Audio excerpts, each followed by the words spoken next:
Yeah, because Twin Peaks was like huge in sense, Japan yeah. for whatever reason. Like when that movie came out, like it was only like a financial success in Japan. Twin Peaks was like huge in Japan, and like the whole development team of Link's Awakening was fucking obsessed with Twin Peaks, and they said that that's what really influenced them in terms of design.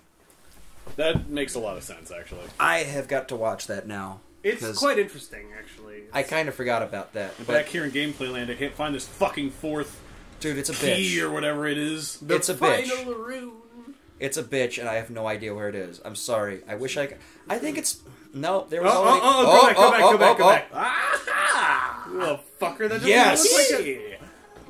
Oh, thank Christ. Give me that charge beam, baby. Yes. What more iconic weapon for Samus than the charge beam? It's a beautiful thing. But then again, a beautiful thing about these games is that they're full of iconic weapons. They're full of wonderful... This game didn't have a screw attack. Iconography. No screw attack, if No I screw recall attack. correctly. Screw attack was in 2, but I never used it. The screw attack was poorly implemented in 2. It was situational as hell. It was also kind of clumsy, the way the button presses worked. Sometimes it worked, sometimes it didn't. It took a while to get down. It's not like the charge beam or the morph ball bombs in this game where they come naturally. Screw attack was something you really had to practice with. It just... Fuck! God damn it! Well, on that note... Let me just fall in the acid and die. Yeah. Here we go. What a great way to continue playing a beautiful... Hold on, wait. It doesn't save your progress if you open the door, does it? Get the fuck... Don't fucking... What are you doing? Don't actually die! Are you shitting me? Yeah, now we're from the last save. Now you have to find them all over again. I was being sarcastic. Well, we should find them and then continue recording. Before I left Japan, I was in the airport and I was wasted in the airport terminal because that's legal. What are they going to do? Stop me? No. I mean, are they? What's it like in Japan? I bought a beer at a 7-Eleven in the airport terminal after drinking like a bunch of Strongs, and I ate a bunch of nice sushi. And they announced that my section was boarding, and I had to chug the beer. But I realized that the beer was expanding in my stomach, and there was no room left. So I puked all that nice sushi into a trash can and got on the plane. Right at the terminal? Right at the terminal. Ooh. I just threw up, and then I gave him my ticket. And I was like, okay, let's go. Like they could see you? No, they definitely saw me.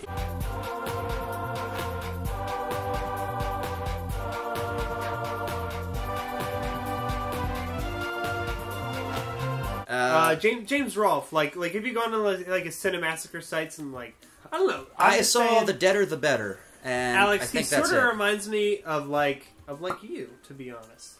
You know, he's just like he was like a scrappy young kid, not young They wear kid. glasses. No, but it's like he had this love of cinema, and he loved making movies, and somehow through sheer luck.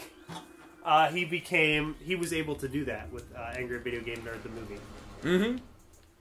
Yeah, I mean... Which I've still never seen. I know they showed it at MagFest and Otakon. I just... Oh, you haven't seen it? We saw this... I thought you were here for when we had that party. We I had to watched leave it on before you pay-per-view. watched it. Because we watched the Scooby-Doo meets... That what was do a you got? different Is that one. Super that was a different viewing party. Oh, then Yeah. I don't Was that think I Super was here. Missile? No, that's Charge Beam. Oh, okay, cool. Yeah, no, you don't get Super Missile. I honestly thought that it took too long. It's too hyped up to be...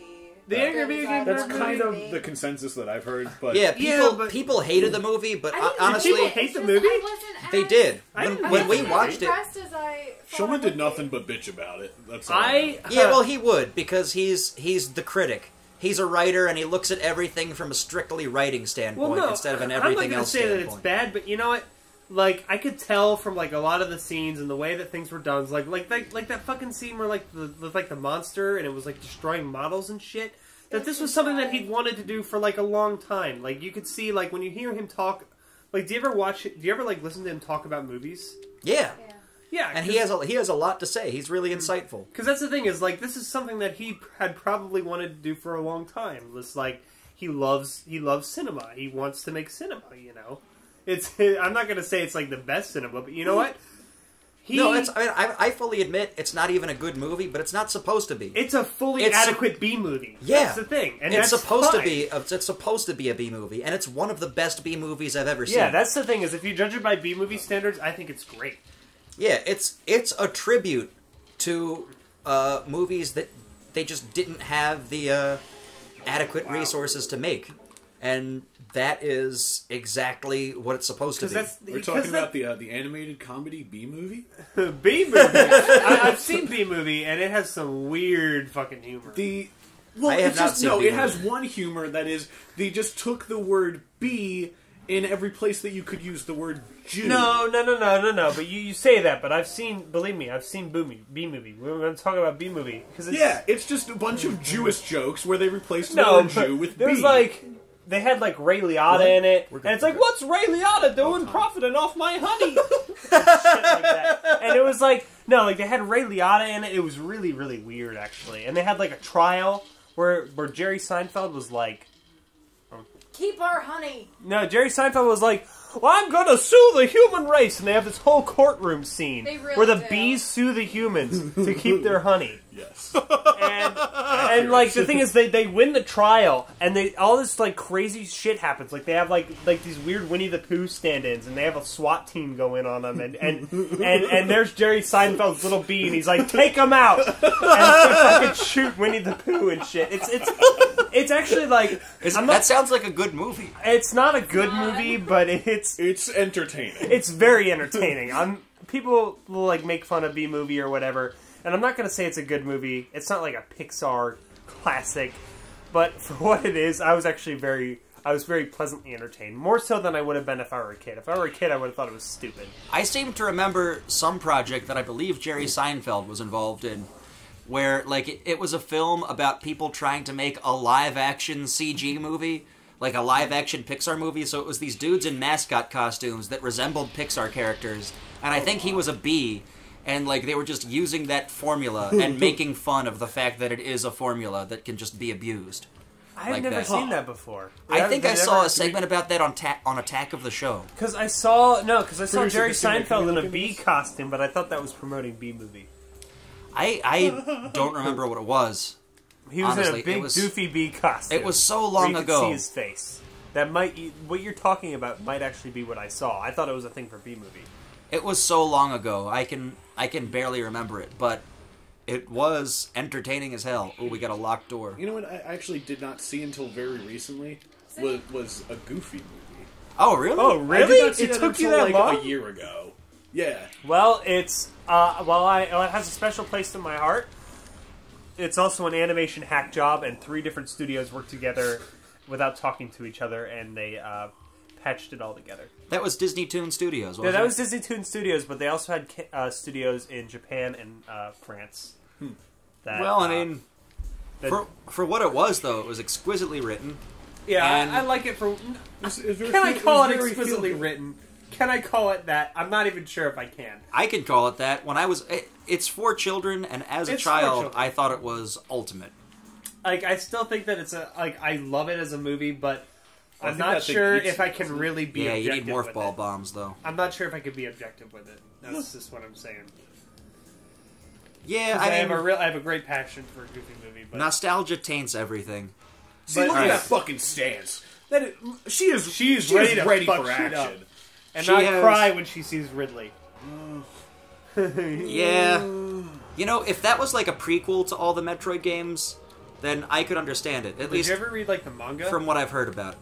No, I haven't read the manga. Well, that's what explains it all. Well, what's it like? Explains it all. No, it's just like her family getting killed by space pirates and her becoming a bounty hunter. That's what the manga is. Okay. Yeah, I mean, I would love. 90s. I would love to see that story. There's a lot of Nintendo really manga, and it's all fucking weird. There's Donkey Kong manga and Kirby manga. It's all just the weirdest shit. There's 30 volumes of Kirby. Wow. There's a lot of Kirby. I did not know that. I mean, I guess Japan, when it comes to about the story, when it comes to cartoon production, they never really moved past the 80s. Well, I mean, Kirby is I remember the Kirby cartoon. I loved the Kirby cartoon. I watched it every Saturday. Cute shit sells. Absolutely. Yeah. I don't even know why I liked it. I guess because it was video games on TV. Yeah. I was more Kids WB than Fox. That was Kids. That's also why No, we it's watched Fox. the Donkey Kong. Donkey Kong Country: The Legend of the Crystal Coconut. Let's take 3 episodes of this terrible show and show them out of order. That's what I can't believe. Just You own it? Because you do. I did, and Matt and I watched it many times. Many times. Wait, when? We were thrilled. Throughout our childhood. This isn't your adolescent years. Just like when you were kids, you would just chill and watch the Crystal Coconut. We were thrilled that Donkey Kong had a so-called feature-length movie. Was it actually like 4 episodes of the TV show cut together? Yeah, and the thing is, they were out of order. There is a flashback in one part of the movie that happens for real later in the movie. Yep.